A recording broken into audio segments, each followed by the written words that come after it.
ध्यान मूलमा गुरु मूर्ति पूजा मूलमा गुरु पद्मा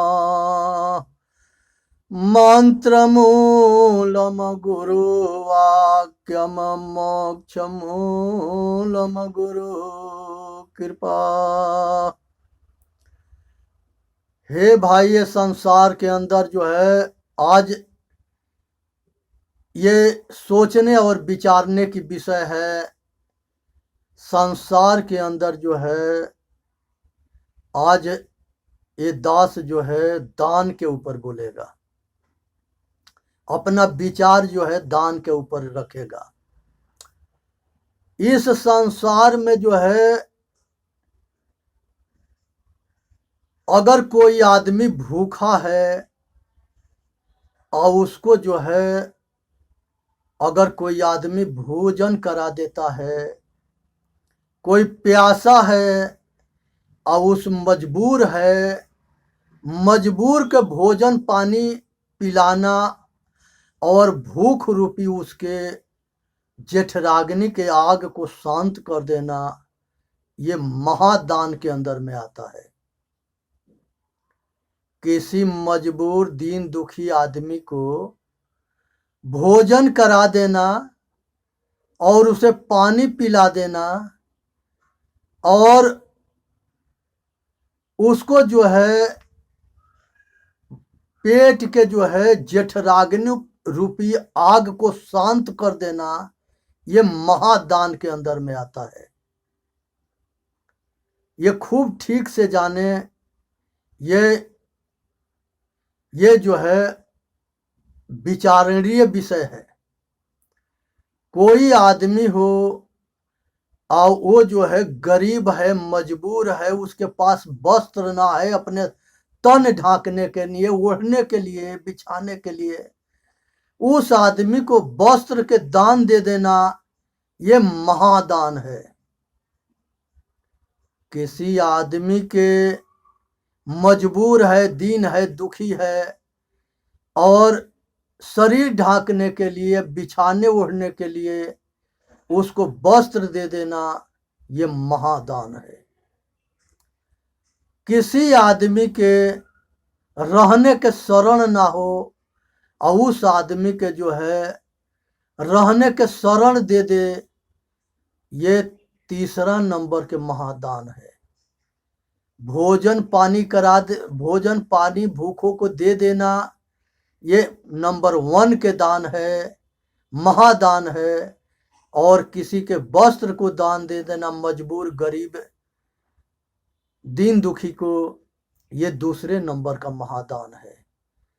और कोई आदमी के रहने के शरण ना है और उसको रहने के शरण दे देना, ये तीसरा महादान है। कोई आदमी रोगी है, उसके पास पैसा नहीं है, गरीब है, दीन है, दुखी है, और ऐसे आदमी को जो है जा करके और इलाज करवा देना, ये जो है चौथा नंबर का दान है।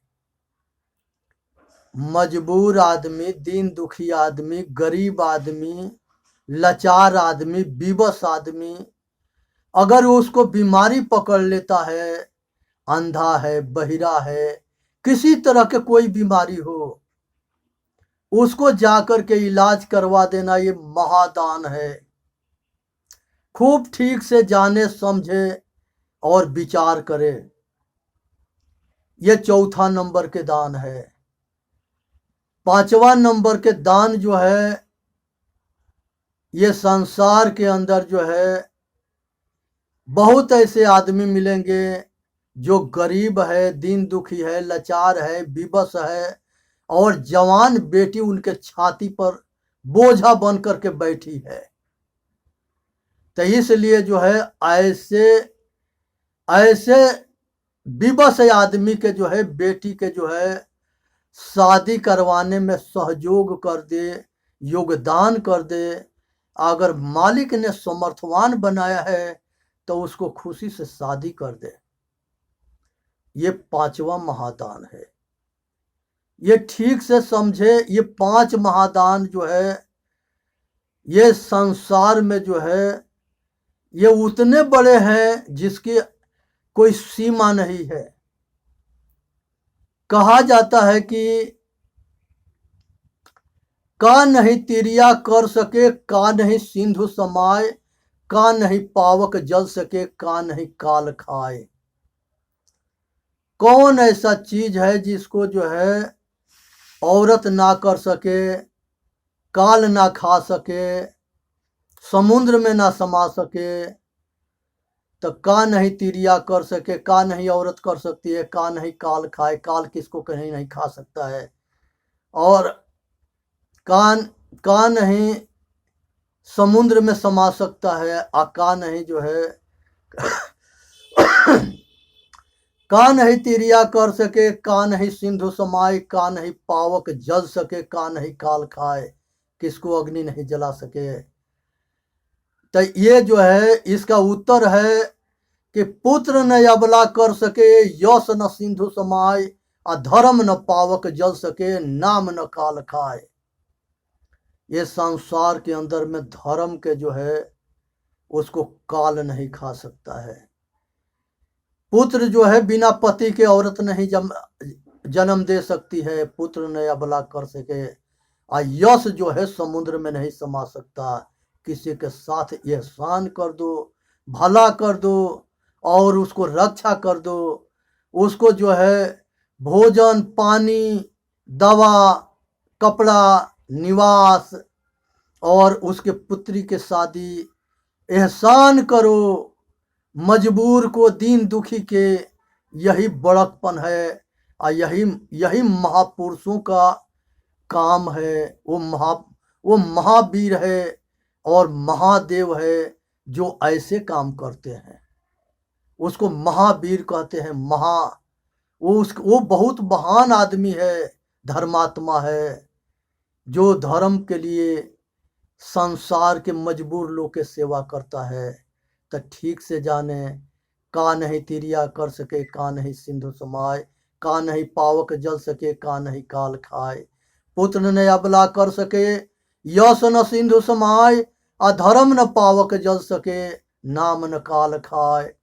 तो हे भाई, अगर संसार के अंदर मनुष्य के जन्म मिला है तो कुछ ऐसा काम करो जो महानता को छूता हो, और यही पुण्य के कमाई से अपने परिवार के साथ वो आदमी सुखी रहेगा और अपना कर्म के बल पर जो है अपना लोक परलोक बना करके और पूरी जिंदगी जो है सुख करके और फिर आगे अपना लोक परलोक बनाता है। वो कौन ऐसा कर्म है जिससे जो है रईस सब सुख संपन्न जगह पैदा होता है और पूरी जिंदगी जो है वो संपन्न रहता है और मरते दम तकले जो है वो सुख के सारी वैभव राजपाट सारी सुख के जो है वैभव के जो है सुख को भोगता है। वो यही पांचों कर्म है। ये ठीक से जाने, यही पुण्य कमाई है। ये इसके जो है तुलना जो है और कुछ से नहीं हो सकता है। इसलिए पुण्य के कमाई करें और खूब ढंग से समझे बूझे और अपना कल्याण करे, औरों के कल्याण करे। इसी में मानव जाति के हित है। इसलिए जो है कहा जाता है कि जो है महादानी जो है कर्ण हुए थे।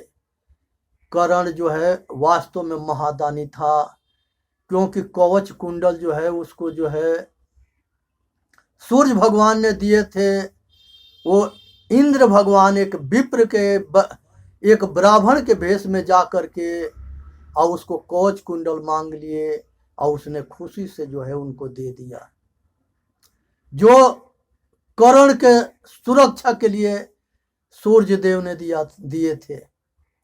इसलिए ऐसे महापुरुष जो है महादानी होते हैं। जिस समय वो मरने के कगार पर था उस समय खुद जो है कृष्ण भगवान जा करके और उसके दांत जो है सोने के थे, तो एक विप्र बन करके और विप्र जा करके और वो दांत को मांगे थे, वो दांत उखाड़ करके दे दिया था कर्ण मरते समय में। सपना में देखा हुआ जो है राज के हम दान दे दिए राजा हरिश्चंद्र, और सवेरे विश्वामित्र आता है और चक्रवर्ती सम्राट जो है अपने राज को जो है विश्वामित्र के दान दे दिए। ये महादानी के इतिहास है। और इसी तरह से महाराज शिव एक कबूतर के लिए जो है अपने पूरी जिंदगी जो है दाव पर लगा करके और कबूतर के बराबर जो है मांस देने के ले करके आओ जो है सब अपना शरीर जो है दान दे दिए। मोरध्वज जो है ये जो है बहुत महादानी महाप्रतापी लोग हुए थे। उन्होंने जो है दान ही के ऊपर जो है कृष्ण भगवान के जब भरम हो गया कि हम सबसे बड़ा भक्त हैं, तब भगवान कृष्ण कहे कि अर्जुन आज चलो हम तुमके भक्तों के भक्त दिखाते हैं कि भक्त कैसे होते हैं। कृष्ण भगवान जो है एक जो है महात्मा बने, एक जो है महात्मा बने और अर्जुन को जो है अपना शेर बनाए। और मोरध्वज के राज में पहुंचे अलख जगाते हुए। वहां राजा के जो है सिपाही बताया कि एक महात्मा एक शेर के लेकर के आपके दरवाजा पर खड़े हैं। जब जो है मोरध्वज जो है आए और आदर से जो है चरण वंदना किए, नमस्कार किए और राजभवन में ले गए और सिंहासन पर बैठाए। शेर वही साथ में था और वो दोनों को ले करके जो है उन्होंने मोरध्वज ने पूछे कि महाराज अब हमारे लिए आज्ञा क्या है, क्या सेवा करें। उसने कहा कि सेवा यही है कि हमारे शेर जो है मांस खाता है, इसके लिए मांस के प्रबंध करें और बाकी जो है वो सब हो जाएगा। लेकिन ये शेर जो है आपके जो लड़का है उसी के मांस को खाएगा, और तब खाएगा जब राजा और रानी दोनों अपने लड़के के आरा से बीच से चीरेंगे और उसके आंख में आंसू भी ना होना चाहिए माता पिता के। ऐसा ही हुआ। उसने जो है मोरध्वज जो है जाके रानी से बात किए और धर्म के रक्षा के लिए राजा रानी दोनों जो है अपने पुत्र को जो है बुला करके आरा से बीच से चीरे, और चीरने के बाद से जो है दहिना अंग के मांस जो है खाने के लिए शेर बोला था, तो उसको चीर करके दहिना अंग के मांस को वहां पर दिया काट के जो है बनाया गया। बनाने के बाद वो शेर को दिया गया और जो है भोजन बहुत अच्छे से बनाए गए। अब बनाने के बाद से जो है महात्मा के जो है मोरध्वज जी जो है राजभवन में ले गए भोजन कराने के लिए। तो भगवान कृष्ण कहे कि इसमें जो है भोजन के थाली जो है 4 जगह लगवाओ, एक राजा रानी के और एक जो है कृष्ण भगवान थे, तीन आदमी के लिए। तो वो राजा मोरध्वज पूछे कि चौथा थाली किसके लिए लगवावे। अब जो है उनके आदेश के अनुसार 4 थाली लगा और चारों थाली पर तीनों आदमी बैठे और आवाज मारे। तो जो है उस समय उनका लड़का भी वहां आ गया। चारों भोजन किए और चारों भोजन करने के बाद ये कहानी के इतने ही ये समझ ले, अर्थ ले ले कि ये धर्म के लिए हमारे सारे महापुरुष ये अपने जीवन को कुर्बान करने के लिए तैयार थे और धर्म के रक्षा के लिए जो है सब सारे सीमा पार करने के लिए तैयार थे। इस सब कहानी से इतने अर्थ ले कि ये सब प्रमाण दिया गया है कि धर्म के रक्षा के लिए ये सब अपने जान को निछावर कर दिए। ये राज को राज ना समझे। बुद्ध भगवान अपने राजपाट छोड़ करके और भरी जवानी में जो है अपने पत्नी और बच्चों के छोड़ करके अब वन को चले गए। बुद्ध भगवान राजपाट छोड़ करके अब वन को चले गए। ये ध्यान रखने के विषय है कि गोपी चंद वो भी राजा थे, अपने राजपाट छोड़ के लिए अपना कल्याण के लिए गोरखनाथ बाबा के शिष्य बने। और राजा भरथरी, राजा गोपी चंद, राजा जो है ये जो है बुद्ध भगवान, महावीर स्वामी और बहुत ऐसे राजाओं के मिसाल है कि ये सब राजपाट छोड़ करके और ये जो है अपना कल्याण के लिए वन में चले गए।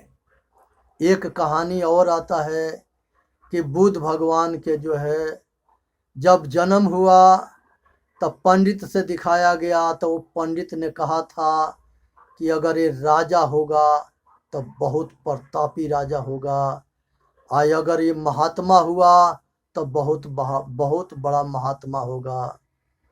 राजा जो है कहे कि अगर ये राजा बनेगा तब तो हमारी राजपाट को संभालेगा। उसने जो है राजपाट के अंदर जो है संसार के सारे भोग और सारी व्यवस्था ऐसे कर दिए जिससे कि बुद्ध भगवान जो है उनके अंदर वैराग ना जगे। संयोग बस धीरे धीरे जो है सारे भोग के बीच में पल करके बुद्ध भगवान जवान हुए। जवान होने के बाद से एक दिन उन्होंने राज घूमने के लिए जो है सारथी के लेके चले। जब रास्ता पकड़ के जा रहे थे तो रास्ता में एक बूढ़ा आ रहा था। एक जो है बीमार आदमी आ रहा था, तो वो पूछे कि इसको क्या हो गया है। तो सारथी ने कहा कि ये आदमी को बीमार हुआ है, लोग इसको इलाज करने के लिए अस्पताल में ले जा रहे हैं, वैद्य के पास ले जा रहे हैं। बुद्ध भगवान उस समय कहे कि भाई शरीर बीमारी क्या चीज होता है। सारथी ने कहा कि महाराज इसके उत्तर हम नहीं दे सकते। आगे गए तो उसके बाद से जो है एक बुढ़ा आ रहा था, वो निहुर के चल रहा था एक लाठी लेकर के। बुद्ध भगवान कहे कि इसको क्या हो गया है जो इस तरह से निहुर कर चलता है। सारथी कहा कि महाराज सभी आदमी की बुढ़ौती आती है और ऐसे ही निहुर के चलना पड़ता है। जिसके लंबे शरीर है वो ज्यादा मुड़ जाते हैं, जिसकी छोटी कद होता है वो कम मुड़ते हैं, लेकिन मुड़ना सबको है, चाहे थोड़ा मुड़े या ज्यादा मुड़े। तब जो है बुद्ध भगवान कहे कि ये बुढ़ा क्यों हुआ। सारथी कहा कि महाराज इसके हम उत्तर नहीं दे सकते। तब तक ले कुछ आगे बढ़े तो एक आदमी मर गया था, 4 आदमी कंधे लगे थे और राम नाम सत्य के नारा लगाते हुए काफी आदमी उसके पीछे चल रहे थे। अब जो है बुद्ध भगवान पूछे कि इसको क्या हो गया। उसने कहा कि महाराज इसको जो है ये मर गया है। कहा कि मरना क्या होता है, मृत्यु क्या होता है, ये मृत्यु क्यों होता है। सारथी ने कहा कि महाराज इसके उत्तर हम नहीं दे सकते। अब जो है ये जो है बुद्ध भगवान के जो है ये प्रश्न घर कर गया कि आदमी बीमार क्यों होता है, बुढ़ा क्यों होता है और मरता क्यों है। अब जो है इनके अंदर जो है पूर्व जन्म के बहुत प्रबल संस्कार था, वो संस्कार जग गया। जब वो संस्कार जग गया तब बुद्ध के जो है उदासीन देख करके और वैराग के जगने से राजा रानी और सभी जो है चिंतित हो उठे। इसको बुद्ध भगवान के जल्दी जल्दी उनको शादी कर दिया गया और जल्दी जल्दी में एक बच्चा पैदा हुआ। और उसके बाद से जो है ये बुद्ध भगवान जो है मननशील, चिंतनशील और ज्ञानी, विवेकी और बैरागी और पूर्व जन्म के पर्वत संस्कार जग उठे। जब जग उठे तो उन्होंने रात में जो है ये अपने जो है एक सारथी के साथ में लेकर के और वन में राते राती निकल गए। सब राजपाट, पत्नी, बच्चे सब छोड़ छाड़ करके। संजोग बस जब आगे पहुंचे तो एक नदी के किनारे जो है उन्होंने अपने वस्त्र सब उतार दिए और वहां से उस सारथी को कहे कि तुम अब यहाँ से वापस राज को लौट जाओ। उसने जो है वो ले करके रथ वापस लौट गया और बुद्ध भगवान जो है वहां से वन को गमन किए और गाया बुद्ध में जा करके उनको आत्मज्ञान हुआ।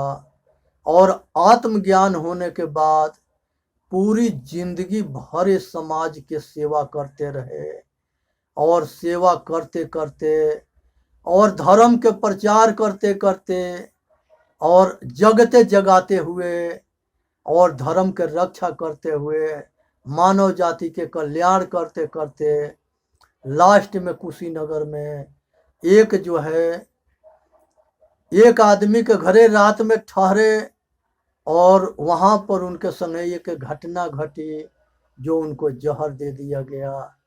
और जहर देने के बाद उन्होंने उस जहर देने वाला को वो जान गए और कहे कि बेटा तू यहाँ से भाग जा, नहीं तो हमारे शिष्य जानेंगे तो तुमको जान से मार देंगे। ये सोचने की विषय है कि एक राजा महाराजा होते हुए अपने दिल के कितने बड़े थे। इसलिए जो है ये संसार के जो राजा होता है वो राजा होता है और जो संसार के विषय वासना और संसार के राजपाट, संसार के सब कुछ को त्यागने वाला जो है वो राजाओं के राजा के महाराजा होता है। इतिहास रही है कि राजा जो है संत रूपी और ऋषि मुनि के जाके शरण में अपने जो है सुख के कामना किए और अपना कल्याण के कामना किए, याचक बन करके। और हर जगह जो है राजा महाराजा, संत महात्मा, ऋषि मुनियों को वो भगवान कहते रहे कि हे भगवान हमारे कल्याण के रास्ता बताओ और कल्याण करो। लेकिन यहाँ पर रामायण में और कुछ ग्रंथ में उल्टे ऋषि मुनि को दास बना दिया गया और रामकृष्ण औरों के महापुरुषों को भगवान बना करके उनके सेवादार बना दिया गया। ये उल्टी कहानी को ठीक से जाने जो ऋषि मुनि थे, जो महापुरुष संत बैरागी थे, सतगुरु थे, यही भगवान है। लेकिन यहाँ उल्टा खेल हुई है। षड्यंत्र रच करके जो राजा थे उनको जो है ऋषि मुनियों को दास बना दिया गया। हर एक जगह जो है जब जो है सत्यअनसुईया के आश्रम में भगवान गए थे तो वहां पर जो है हर एक ऋषि के जो है भगवान शब्द से संबोधित किए। लेकिन तुलसीदास जो है उस ऋषियों के जो है राम के भगवान बना के उनके दास बना दिए। इस षड्यंत्र को समझे, जाने, अब विचार करे और सत्य को माने, असत्य को छोड़े। बोलिए सतगुरुदेव की जय। साहेब बंदगी, साहेब बंदगी।